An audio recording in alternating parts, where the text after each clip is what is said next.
Afternoon, good evening, wherever you may be, and welcome to an extra interview of Final Cut. Today, I'm joined by a lady who I'm pretty sure if I cloned her could make an entire movie on her own. Ladies and gentlemen, Rebecca Lamarche. Hi, thank you so much for having me, and love the challenge. Might find a way to fulfill it one day. Thank you very much. Before we begin, could you actually do a movie on your own if I cloned you? Because you are actually an actress, a producer, a casting director, amongst other things. So technically, you could make a movie on your own if you wanted to.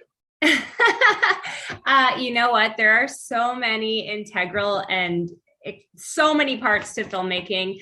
It would be a very tall order, and it would not be nearly as good as it is working with the teams that I have. So hopefully we won't find out. Hopefully not. Are you one of these filmmakers who would happily do just one job or do multiples? So I'll just give you an example. There's the amount of actors who direct, produce, and star in their own projects. It's kind of like, is that something you wanted to do? Well, I love that you ask that. That's actually my goal within the next few years, is to start combining my skills. I was very careful earlier to keep everything separate, whether it be the filmmaking side, so producing and casting, or the acting side, because to do anything excellently, you need to put a lot of time and care into your craft. And as I've been really honing each, I really want to start combining it now. So that's the long-term goal. Learn the trade as you go. Always best. As an actress, who are your influences growing up? Growing up, I would say Julia Roberts, Jennifer Ale. I was a big BBC Jane Austen fan growing up. So anything that they were putting out, I would find a way to get it at my libraries here in Canada and watch them. And whom else? I think those were the big ones growing up. Bless you. As far as your career goes, what have been the highlights? Highlights, I think, are anytime you're with a group of really great people who are collaborative and just kind of let you explore the stories or bounce off each other. Some highlights where I was in Lyon filming a movie right before the pandemic, or a year before the pandemic. A couple days before the pandemic shut everything, I got to work on a movie with a very dear friend called Anything for Jackson, where I was in complete full body prosthetics playing Vamp, who was essentially the devil. And then another highlight, I think, was The Truth About the Harry K. Bear Affair, where I got to work with Wayne Knight, but the series also had Patrick Dempsey and Virginia Madsen. Dr. McDreamy, as I seem to remember when he was on Grey's Anatomy. Yeah, that's exactly how I thought about him, but tragically did not get to work directly with him. I bet you were mortified, wouldn't you? Like, I get to work with Dr. Dreamy. Oh, he's not. Oh my gosh, mortified? No, I would have been like camping out at set, ready to go, like on a moment's notice. But working with Wayne Knight was really cool too. I know he's done so many amazing projects, but a movie I always loved was Jurassic Park, and so I just kept thinking about that when we were working together. Yeah, he's a lot better he was a lot better in that than he was in Space Jam. Yeah, well, you give, you take. You definitely. You've got your new movie, Sappy Holiday, coming out. Well, it premieres in Canada. It's the 7th today, so it premieres in 2 days. Yes. It soon comes around, doesn't it? And on UPTV a week later. So how does it feel to be 2 days from it being out? It's always really exciting. These movies are so much fun to make. It's uplifting, happy, cozy content. So as you can imagine, the energy and the vibe on set really mimics that. This one in particular was with a group of filmmakers that I really love and have worked with multiple times before. So it was a ton of fun on set, and then just getting to bring that out and share it with family, friends, fans. It's just, it's always fun and exciting. So for those who don't know of Sappy Holiday, what is it all about, and who do you play in the actual movie? Yeah, so Sappy Holiday follows the lead character is Joy. She's played by Vanessa Sears. And she is a very passionate sous chef who finds out that her very corporate, austere boyfriend is going to propose to her on Christmas Eve, and she starts to get cold feet. So on her way to spend Christmas with him and his family and this like upcoming proposal, her car breaks down in a snowstorm and she is rescued then by none other than a maple syrup farmer who whisks her away to the family estate, where my character comes in. I'm his sister-in-law, and she becomes really close with the entire family. Her and I really hit it off. And as she learns more about us, we learn more about her. She realizes that collectively we all have the skills to save this maple syrup farm that, of course, is going out of business. This is their last Christmas, as these movies go.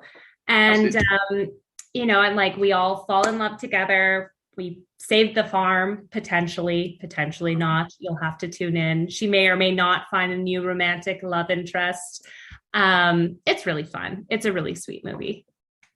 Now, was this actually filmed for Christmas before, or was this filmed earlier in the year? Well, clever you. These films often film in the summer, but this was actually filmed this year in February. And wow. Yeah, it was about February, like 25th, 26th-ish, around that window was when we were filming. So we lucked out. I mean, it was just tons of snow everywhere, really cold. So the wardrobe was cozy and comfy for once. I'm so used to uncomfortable wardrobe or off-seasonal wardrobe. So it was so nice to wear these like cozy jumpers and and really nice like loose clothing in the dead of winter. And we were filming in this gorgeous mansion of an estate on this beautiful acreage of a property. The farm falling apart is this beautiful mansion. Again, as these movies go. So it was so much fun. Was it actually weird doing a Christmas movie while winter was still going on? No, it was so much better because you just felt like it was Christmas. You're looking out, it's what you're used to, or what I'm used to seeing over Christmas. And if anything, it made it feel more real than they usually do. Yeah. Who was the most Christmassy person on set? Ooh. I'm going to say Elise Crocker, who is actually one of the PAs and a lovely actress herself. I will say one thing. I went to Ireland last month. I think I actually came back on the 24th of November, and about the 22nd, every street in Dublin was literally full of Christmas decorations. It's like we in England were like, oh yeah, we'll get them out December time. The Irish must have had them out since about middle of November. So I literally was like, oh, I'm leaving Ireland. I'm feeling all Christmassy already. I come back and we've literally got our Christmas decorations up about a week later. And I must admit, I kind of have enjoyed having Christmas decorations up a little bit earlier than I'm used to. Don't have a producer manager. We do it every single November. I love that. Yeah, hop on the train. Just get them up as soon as it gets dark and cold. Toss them up. It'll just make the place nicer to be around too. Did the cast give presents to anyone at some point in the interest of being on a Christmas movie? No, I mean, for as much fun as it is, it's still very much a job. You have tight days and everyone enjoys being there with each other. But, it's still another job. Officially, you are a producer, but on the movie, you weren't actually listed as a producer. But did you offer any advice on the producer front while on set? No, I would never, unless I was asked, I would never come on someone else's set and give unsolicited advice. I have so much respect for the people who are making the movie, and I've actually learned so much from them as a filmmaker. So not this time. And probably not ever, not unless I was asked. I only consider something a proper Christmas movie or TV show, whatever it is, if Michael Bublé is singing Christmas songs in the background at some point. So do we hear Michael Bublé sing at some point? Yes, I guess we'll have to say he's singing if that's the only way to get you to tune in.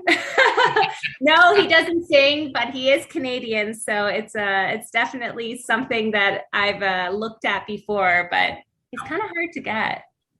I actually almost worked with his wife once. Oh, did you? Yeah, so his wife is actually, they spend half the year in Canada and half the year, I believe it's Argentina, where she herself is a big movie star.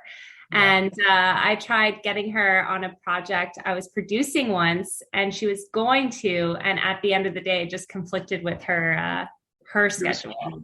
Yeah. Yeah, so it's not far off, and I'll call you if we get the Bublés. Oh, please, please make sure if you do eventually do get Mrs. Bublé, please make sure Mr. Bublé is in there as well. Yes, we'll have to. At Christmas time, always works a treat. Michael Bublé plus Christmas equals success. Yes, and just a good time. Yeah. So, give us a example of what we can expect from the movie when it comes out in 2 days. I think you can expect to like feel really like it's an escapism art form. I think you can feel really cozy. You're going to feel the magic of the Christmas spirit, and not just in the commercial sense, but really in family coming together and following your dreams and your passion and your heart.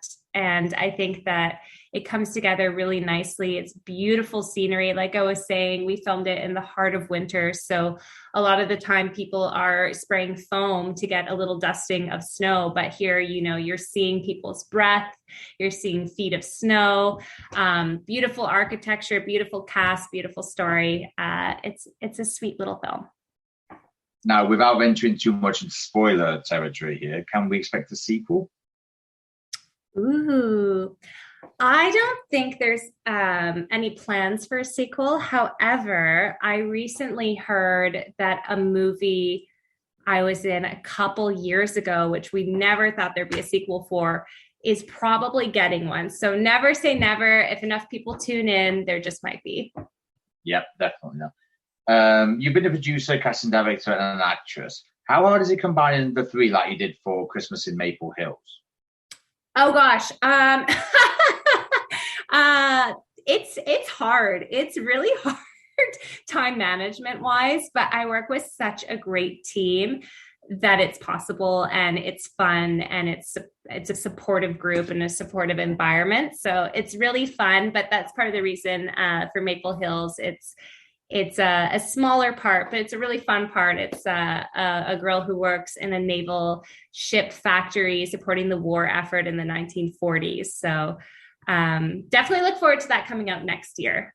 Yeah. You've produced more than 20 Christmas movies, if IMDb is to be believed. How have you now written a book on how to do a Christmas movie? Oh, well, maybe we should do a poll after this podcast and see if people would buy it. I think we should do a poll of everybody in America and Canada to see if they'd buy it. Yes. Yeah, I think so. Who knows? Maybe that'll be something in the works in the years to come. I have thought of doing something on the casting side, because I've also cast about as many. Yeah. And I've really just seen kind of like what makes people pop in their auditions and what makes people really work in the genre. So maybe there's something to this. Maybe there's book 1, book 2. I don't know. Sam Raimi has his golden rules of horror, which is basically everyone must suffer. What would you say? What would you say are the golden rules that must be followed in order for a Christmas movie to be great? To be great, I think you have to focus on the heart of Christmas and not the commercialization of it. In fact, I think a lot of these movies, that's the through line. Everyone gets caught up in the commercialization of things and the material aspects of the world. And why people love this is it really draws down on what matters most. And that is family connections, love connections, being true to yourself. And the simplicity of life can be really beautiful. And that's kind of turned into a trope of this genre, but I think it's a trope for a reason. I think people yearn for it, especially over the holidays. Yeah. Not to mention the fact that the film must end on Christmas Day. Snow must be falling. Everyone must be happy. Opening presents. Although in Home Alone's case, that ended more on an argument to the question of scene. Yeah, that's true. I'm actually producing and just finished casting an action Christmas movie right now. That's part of these wonky hours because I'm doing set hours right now, but that one completely throws on its head anything anything that I just described, and that'll be out next year. Ooh, look forward to watching it eventually. As far as research goes, we had Daniel Nelson on here when Mortal Kombat came out. I'm not going to lie, the amount of research him and the cast had to do was extensive. Literally no stone was unturned. Have you ever had to do research like that extreme? Another banger of a question. No is the honest answer. The honest answer is no. The roles that I've done thus far don't really require that kind of meticulous research. It's actually been more interpretation of the script, and then how can you infuse and elevate it is kind of how I've approached a lot of the work I've done.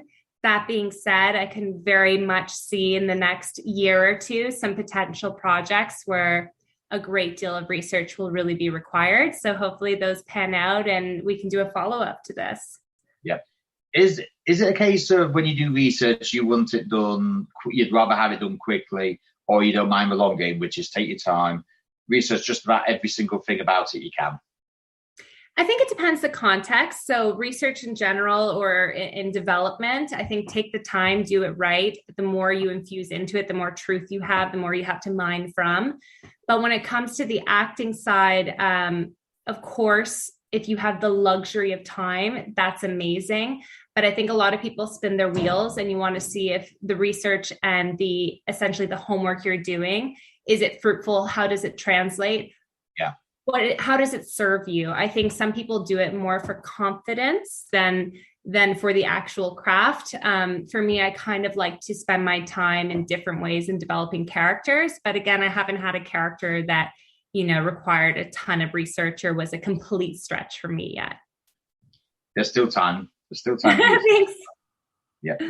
Now, a lot of people move into animation or video games, whether they already were an actor or if they're trying to break in.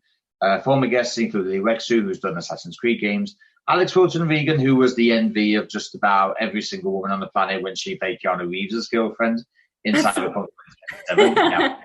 I can just imagine the envies coming from. It's like, so Keanu Reeves has got a girlfriend in this game. Who's playing it? Oh, Alex Wilton-Regan. And not to mention the fact that we had Martin Coppin, who has voiced Mozzie in Rainbow Six Siege, technically he still does, and Lucas Riggs in last year's Call of Duty. Is that a path you'd consider going down at some point? First of all, totally. Secondly, I've actually done some voicing. My brother-in-law, he makes video games independently, and so I've had the pleasure and fun of collaborating with him in the past, and hopefully in the future. I know he has some games in development, so that'd be very fun, and love any chance to work with him. And then in terms of more big blockbuster commercial games, I would love to. I haven't had the chance to yet, but I'd also really love to not just voice them, but do mocap, like the motion capture for it. I think I can be a really physical person and a really physical performer. So I think that would be a lot of fun too. Definitely would be. Have you got anything coming up that you'd like to talk about that we haven't already discussed, or anything you personally would like to promote while you're here? Oh, so sweet. I do have another movie coming out, I believe in the spring. I don't have the release details yet, but it's called All Aboard for Love. I'm the supporting lead in that film, and it's a beautiful, dreamy marina-based romance. But I don't have the juicy release details yet, so I can't drop too much into it. Yeah, you're not allowed to divulge such information yet, unfortunately. Yeah. Now, what about social media? I do have Instagram ready. Yes, Instagram is at Rebecca Lamarche, RebeccaLamarche, and I love connecting with people there. Hold on, no, spelled it wrong. Sorry. There we go. Let's have a look. Actor Rebecca Lamarche, actor, producer, and casting director, lead with kindness. Finding my voice in each new character, curating talent for the stories as well, and based in a certain state where one of my co-hosts actually lives. No way. Yeah. Oh, I can't remember where it is he lives. Oh, he's going to kill me. Do you know? He's told me so many times where he lives, but I cannot remember for the life of me where he says. And he's in Ontario, like the He lives province. in Ontario, yes. Give me a hint. Maybe I can spark your memory. Hold on a minute. I'll tell you what, we'll go and do the quiz and then I'll ask him. I'll just ask him quickly. Which part? Maybe it's which part of.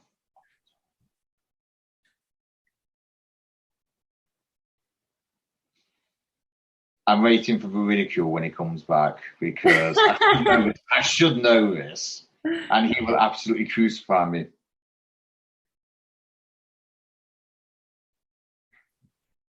Right, let's see if he answers. So while he answers, I unfortunately must do the sort of thing I enjoy, but I think as time has gone on, I can't no, I can't, I don't want to ask these questions, but I must. Oh, God. It is now time for the final quiz of 2022. One of the last ones, I may point out, because there's only 3 weeks left in this year. So I guess we better make it good. Yeah, I've tried.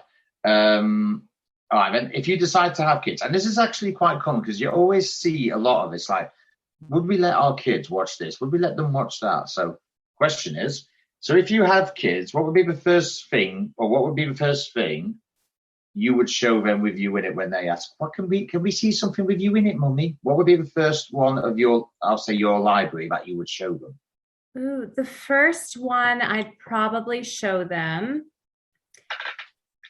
would probably be Fit for a Prince, because in that movie, my character Brooke Hamilton, she's pretty much an American princess in it, and she pretty much lives in a castle and she's hosting royalty, and I think that's just a very fun a big visual impact. And then out of the ones I've made on the filmmaking side, it would be Witch's Ball, which was one of the first movies I made. And it's super cute, and it's a children's movie. Question. You started in a lot, more than likely you've had training for some of those, but what would be the one thing that you still use in everyday life? It's like, I'll just give you an instance. It's like if you played a chef in a movie or a TV series, and you actually cooked more after you actually portrayed a chef. Ooh. Oh gosh, let's see. See, the issue with this question, is I play a lot of villains. And so, and typically their villainous superpower is the threat in another woman's relationship. So I definitely don't bring that to my everyday life. So I'm not sure. I think we're gonna have to pass on that one. I mean, we'll have to come back to that. These ladies are awful. The girl in This Coming movie is great, but a lot of the ladies I play cause a lot of trouble. Is that what we have to call you now? Trouble. We have to call you Trouble. We have to go Rebecca Trouble Lamarche. Oh gosh, I wouldn't be the first. So IMDb is I'll say they print a lot of trivia. Not all of it is true. So what I have done is I have found some IMDb trivia on you, and I just need you to confirm whether IMDb needs to readjust itself or if they're actually telling the truth for a change. Okay. So, yeah. I'll tell you what actually did spawn this. I think IMDb said something. I can't remember what it was about Andrew Garfield in his Spider-Man outfit. And he said, "No, I didn't do that." Oh, wow. Yeah, so that's where this whole thing came from. So, oh god, it's all right. It's actually not too bad, actually. IMDb claimed you're bilingual in French and English. Yes, I was born in Montreal. I grew up across Canada. My first written language is French, but my first spoken language is English. Mm-hmm. You were scouted by Sutherland Models, but turned down the opportunity to finish university. Yep, that's true. And then when I came back, when I did finish university, I followed up with them, and they said they would sign me if I lost an inch on either end of my hips. And I will say I'm a pretty slender girl. So I, again, did not, never signed with them, but what a crazy industry. You're an internationally published writer. Yes. My background's in journalism. Oh, really? Yeah. Any tips you can give me for podcasting? I never hosted a podcast. I guess be yourself and have fun questions, which you've done. Yep. One thing I do always say: don't make anything personal unless the guest is okay with it. Ooh, I like that. Yeah, it's just always have people going too far. It's like they're prodding into areas where they shouldn't. I take Robert Downey Jr. on Avengers: Age of Ultron press tour when a certain Englishman who won't be named, but suffice to say, I never liked him. He decided to quiz Downey about his father, and it's like, what has that got to do with anything? What's that got to do with what he's doing? It's got nothing to do with it. Why are you asking? Yeah, I think that's a great question. I mean, sorry, not question. I think that's a great philosophy. You've attended multiple seasons of New York's Mercedes-Benz Fashion Week, including shows by designers, forgive me if I butcher the names, Christian Serrano, Rebecca Minkoff, Alon Lievner, and Betsy Johnson. Yes, all true. I have not been to a New York fashion show in many years now, but I really want to start going back. They're so much fun. So I'll have to see if I can get some invites again. I'm sure you will. You've lived in 5 of Canada's major cities. So obviously you're in Toronto at the minute, so that's 1. Yeah. You're born in Montreal. I'm going to have a guess at Vancouver. Not yet, but I've wanted to move there for years. So not Vancouver yet. Yep. My other co-host actually lives in British Columbia. They actually make it out to be such a paradise. I'm like, okay, if you want me to retire over there, I'll retire over there. Honestly, I'm always looking for excuses to move there. I've wanted to for years. But last year, I think it was, I don't know. I feel like I might have missed the window because with climate change, they have such horrible fires all summer. Yeah. And now in the fall, they're starting to get horrific floods. So I don't know. It might be, I don't know. It might be a good place to visit. But maybe not to live anymore. Yeah. What was the other 3 cities you've lived in? Oh, gosh. I was born in Montreal. We moved around a lot when I was younger. So I lived in Edmonton as a kid as well, Calgary. Then my family moved to a community that's now part of Hamilton. I lived in Ottawa afterwards. I've lived in Halifax, and now I'm in Toronto. So it's more than 5 now. Yeah. So I guess it's an out-of-date trivia, but still true. A little bit, yeah. You have a combined honours degree in journalism, which you've already said, and theatre from the University of King's College and, hold on a minute, let me try and get this right, Dalhousie University, respectively. Yeah. Nice. I did them at the same time, actually. Wow. Congratulations. Thank you. I genuinely do. Oh, Ivan, is one of 12 Canadians to be picked by the Canadian Defence and Foreign Affairs Institute, or CDFI, Canadian Force in the University of Calgary to train in the Canadian Military Journalism course?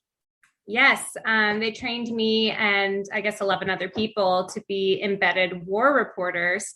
And they flew us out for a couple of weeks that summer to train with the forces and at the university and to learn how to do it responsibly and properly and have background in it. You can really do your own class. You know this, don't you? I think you're starting to prompt some really fun ideas here. Yeah.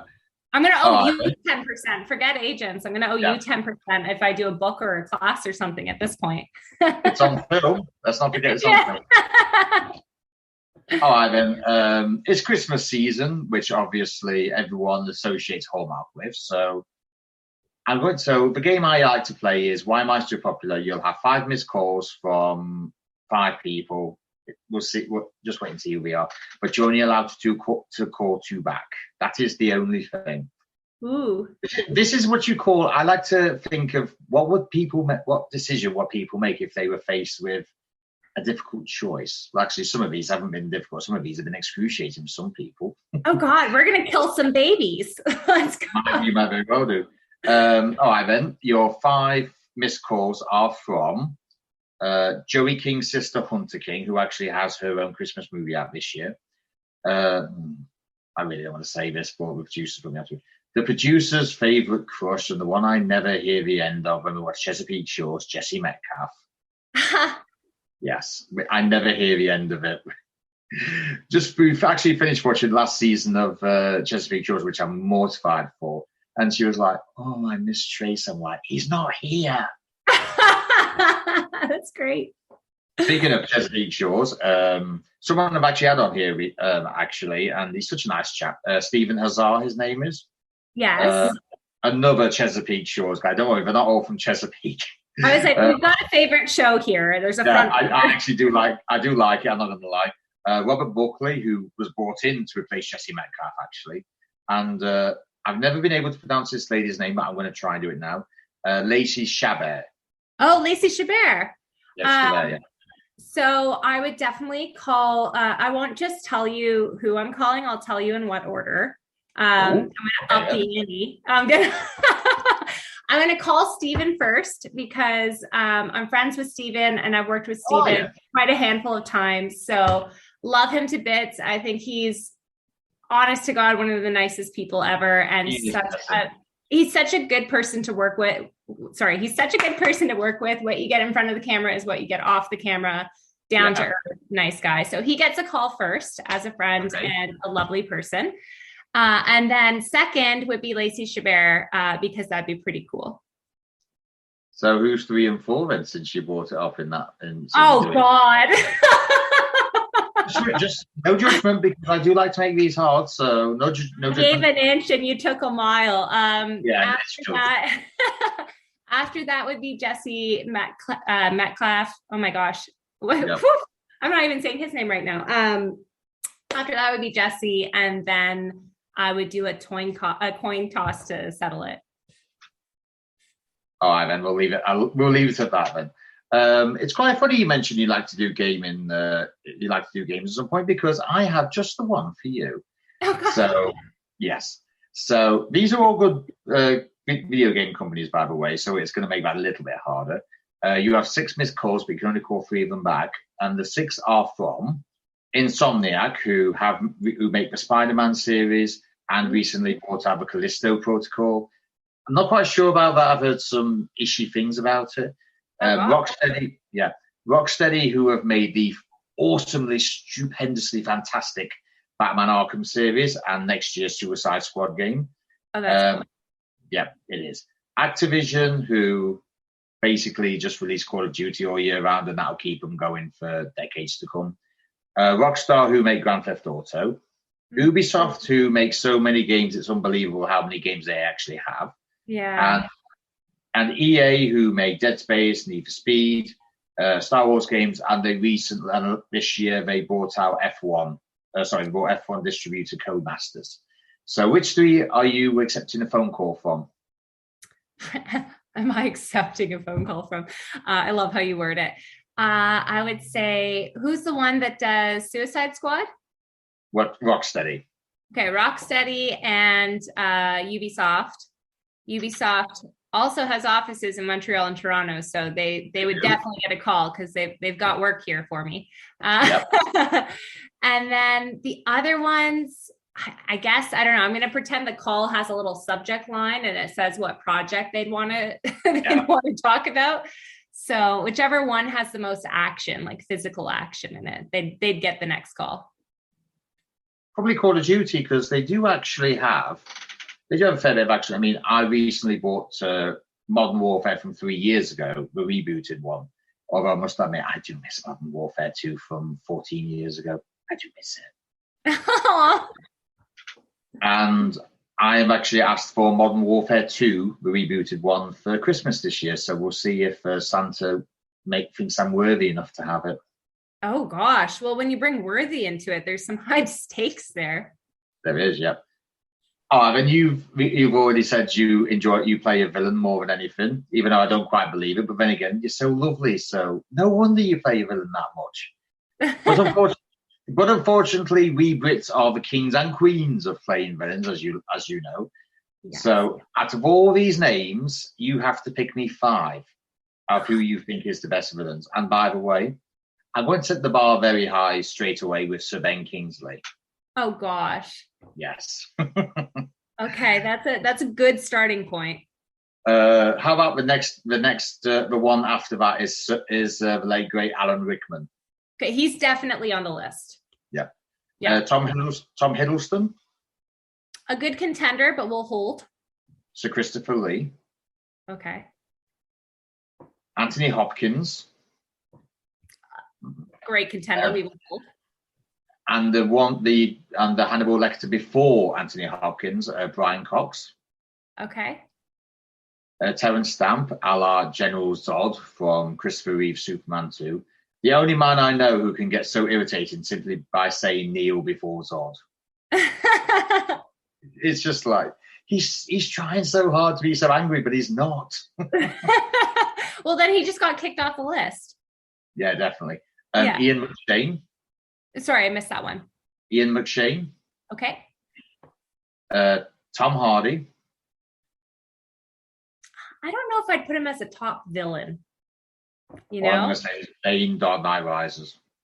And The Craze, although I must admit his movie with Craze in is a bit hard to watch. Tim Curry. Yeah. There is a lady in this, don't worry. Actually, I think there's a few actually. Natasha McElhone. The original Pinhead himself, Doug Bradley. Have you heard of the urban legend of Doug Bradley? No. Are you going to tell it to me? I am. When Hellraiser's Rat Party was on, nobody knew what he looked like, so everyone just ignored him. Oh my gosh. I know. When I heard that, I felt so sorry for him, but I put it down to that's just how good his makeup was, because nobody knew who he was. That's so cool. And how much he would have characterized, compared to how he would just speak to someone. Malcolm McDowell. Yeah. Ian Holm. What was forgotten? Oh yes, the greatest Magneto of them all, Sir Ian McKellen. He is exceptional. Yeah. Christian Bale, a la Patrick Bateman from what was that movie he did? See, my brain's gone. I can't remember what movie he did it in. Oh, what was it called? I think we're going to add Christian Bale for sure to the list. Yeah. Andy Serkis, even though he hasn't really played a villain, he's more sort of motion captured it, to be honest.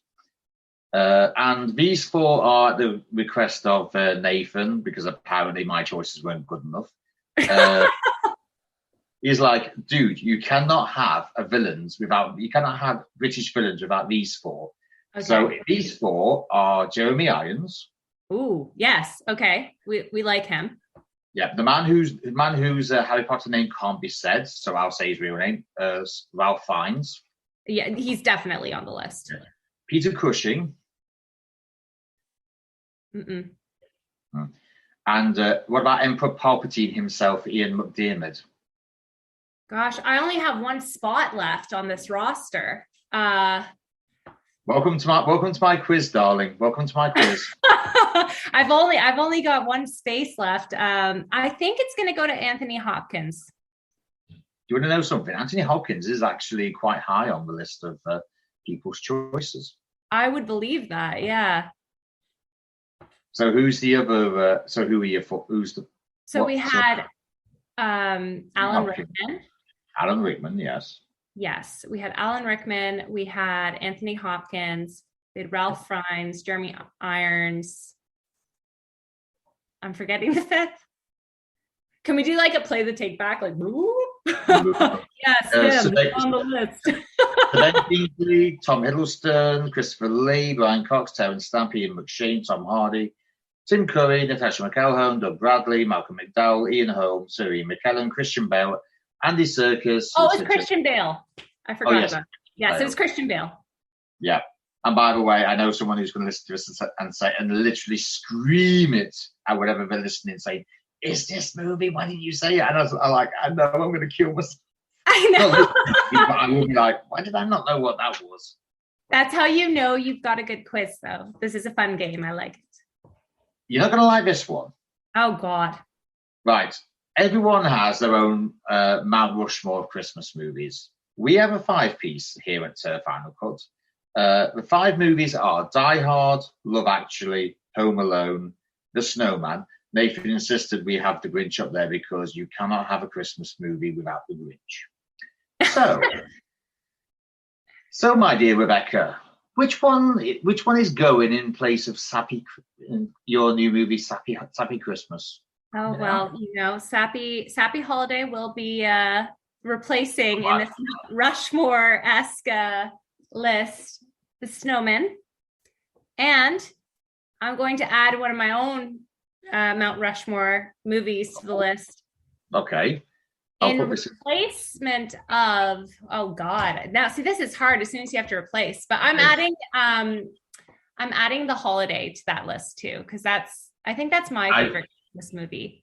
Do you know what? I do actually like that, but it was either choice of that or Love Actually. So I know. I was like, it can't really replace Love Actually. For me, it does. For me and my Christmas viewing, it would, but for the world at large, the gift to the world, I don't think it can. Yep. One of the Christmas ones was actually your Christmas tree up, but as I can see, your Christmas tree is very well up. Yep, exactly. What's on your Christmas music playlist? Ooh, to be honest, I usually just put the radio on, or I'll put YouTube on and see which ones surprise me. I I'll watch Christmas specials, like a country music Christmas special sometimes. Nothing in particular that jumps out. Right. I have 26 songs in my Christmas playlist. Oh my God. I have Winter Wonderland by Louis Armstrong, of course. Got to go with the classics. Last Christmas by Wham. Fairy Tale of New York. I wish it was the old version, not the one that's been edited, because apparently we live in a time of cancel culture. Both Band-Aids, Do They Know It's Christmas? Merry Christmas, Everyone by Shakin' Stevens. Step Into Christmas, Elton John. My favorite, Merry Christmas, Everybody by Slade. Walking Around the Christmas Tree by Brenda Lee. It's the Most Wonderful Time of the Year, Andy Williams. Dean Martin, Let It Snow, Let It Snow, Let It Snow. Of course, Die Hard. Of course, Die Hard. You know which one got me really good? It was 2021. It's called Christmas Makes Me Cry. And I've never, I've always been so lucky to have really happy Christmases and Christmas is such a happy time of year for me. And despite that, listening to that song, I could really feel the flip side of it and have a bit of a snapshot of what other people feel this time of year, that it's not such a good time of year. And I think it's Kelsey Ballerini who does that one. I really hope I'm not wrong, but that's that one I kind of fell in love with. And unexpectedly, it's like a happy time of year for me, and that's such a sad song. There's a few others. There was, oh gosh, I don't know the names, but there's some really classics out there. I've got a load of classics in my playlist. I'll just see, where were we? Oh yeah, 2,000 Miles by the Pretenders. Not on mine. Sleigh Ride by the Ronettes. Stay Another Day by East 17. It's beginning to look a lot like Christmas, Perry Como. Mm-hmm. There's Baby It's Cold Outside, both Idina Menzel's one with Michael Bublé and Tom Jones's version with Keris Matthews. Santa Claus is Coming to Town by Bruce Springsteen. Yeah. Of course, Christmas in Hollis by Run DMC. Again, Die Hard. Merry Christmas by Ed Sheeran. One More Sleep by Leona Lewis. Now, All I Have by Jennifer Lopez and Now Cool J. It's not about Christmas, but if you've seen the video, which I'm assuming you have, it is very Christmas orientated.